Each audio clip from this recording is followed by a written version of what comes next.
Good day to everyone. We haven't done a Taste Test Tuesday for a while, so we thought we would do a new one for you today.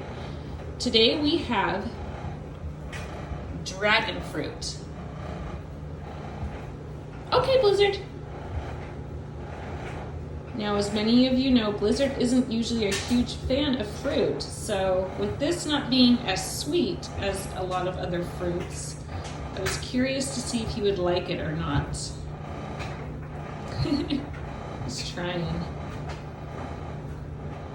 Not a fan, buddy? Well, there you go. Even though dragon fruit isn't very sweet, Blizzard still doesn't like it.